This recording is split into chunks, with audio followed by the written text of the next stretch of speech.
Hey, welcome to this short tutorial on Neo4j Data Importer. I'm Greg King, Product Manager here at Neo4j for Developer Tools.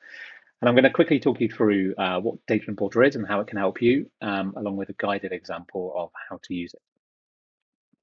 So we have designed Data Importer to help new users quickly get their data into Neo4j and get up to speed, but we're also finding that it's very useful for experienced users too, looking to do some rapid prototyping and test out some ideas. In a nutshell, what the tool allows you to do is provide your flat files, start sketching out a graph model that represents those flat files in graph form well, and then map those flat files to the graph model to determine how the load works. So today it only supports flat files, but we're looking at with future scope for changing that. It's not really designed for production use or large data volumes, but you should find it works well for your kind of getting started needs. I mean, it's not a substitute for ETL tools. So if your data is not in great shape, it's not really going to help with that. But it should help you really well kind of understanding how to get data from tabular formats into a graph so you can really start understanding the benefits of graph.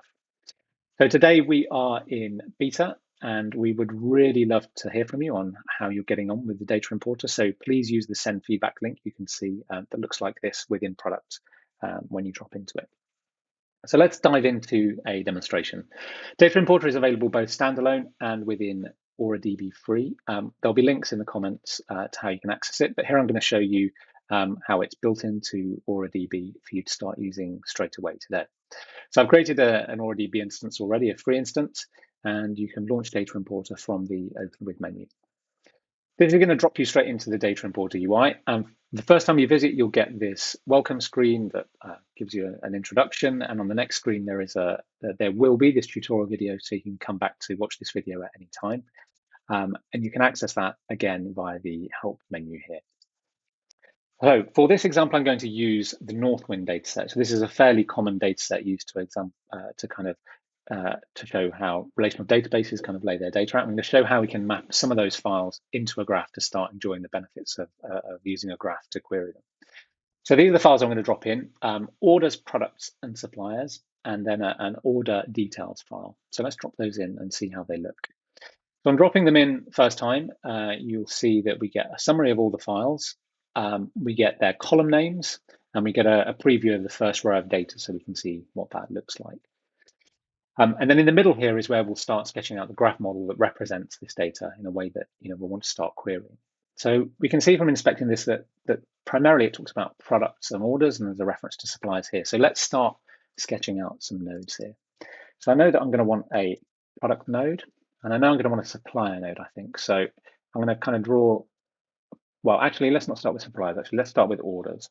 So I'm going to have a product, and a product is going to link to an order. We have like a product order details file here. We see that things link together. So let's do that.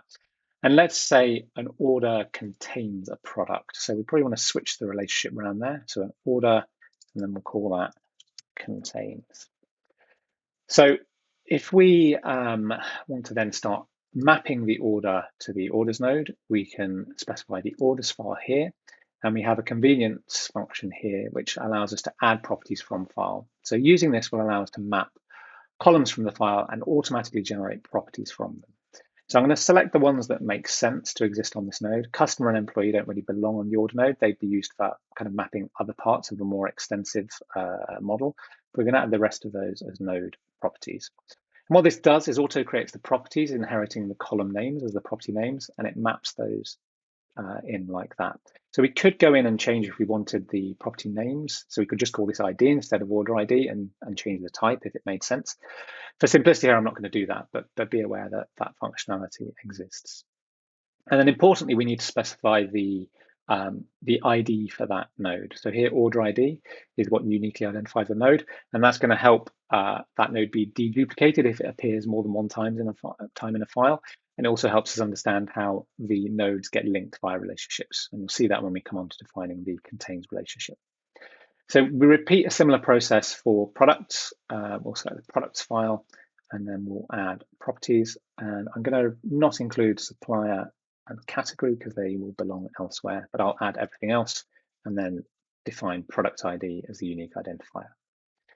Then when it comes to defining the relationship, we can see on the left-hand side here that it looks like there's a separate file that tells us how orders link to products. So we're going to use that to define the relationship.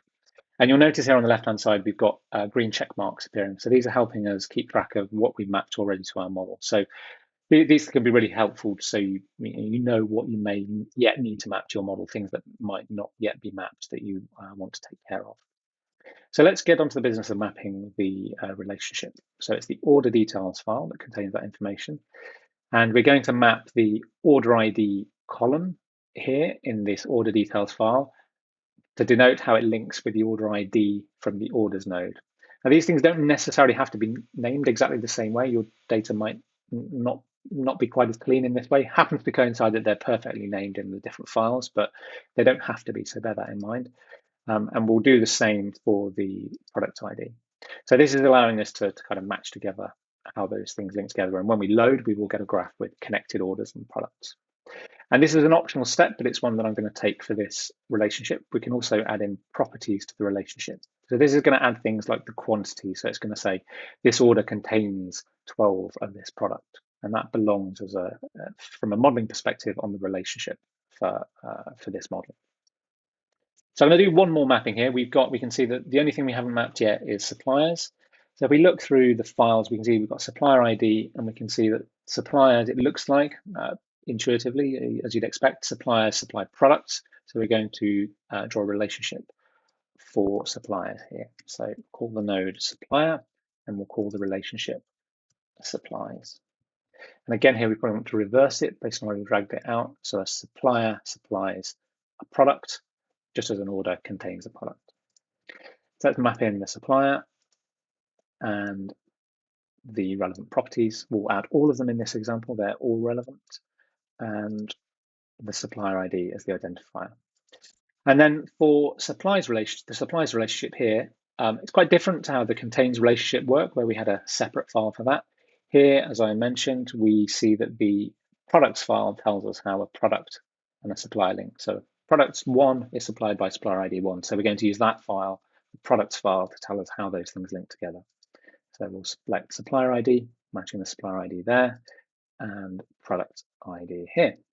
And then we're pretty much good to go.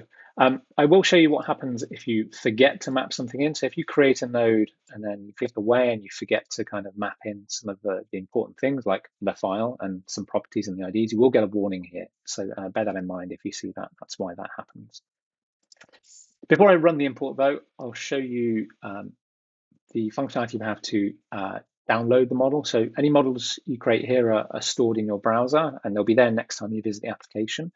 But you can download them to a file to then be reopened, imported into this tool. And you can optionally, if your data isn't too large, you can create a zip of your model and your data and your mapping to share with others that they can then import with the corresponding open option within this menu. And you can, of course, clear the model if you want to start afresh. But let's run the import and see how that worked. So when you're using Aura, the host and username will be pre-populated for you. You just have to type in the credentials you will have noted for your AuraDB instance and then run the import. So this is quite a small data set, so that completed fairly quickly. We get a summary of the number of nodes created from the products file, number of orders. You can see 830 orders there with 77 different products.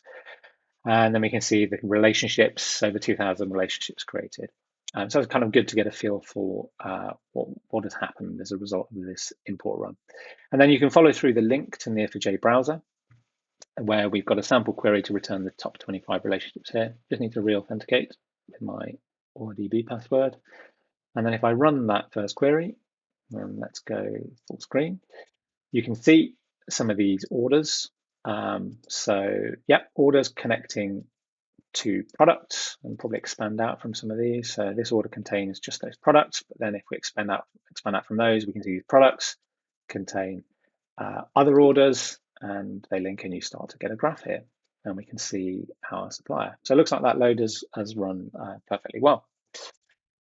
So that's great. So that's Neo4j Data Importer. A really quick overview. If you want to review the more extensive example, go to the welcome tutorial, click the review and example link, and you'll get a more comprehensive Northwind model loaded where you can explore the subtleties of how some of the different mappings work. You can look at things like the self-relationship on employees here, of how employees report to employees. So please do explore that. And I'll remind you one final time, please do use the send feedback link to tell us how you're getting on, what things you'd like to see improved, new features, any things that don't work for you. Yeah, that is the most important thing. So thank you very much for listening, and we look forward to hearing from you. Thanks again.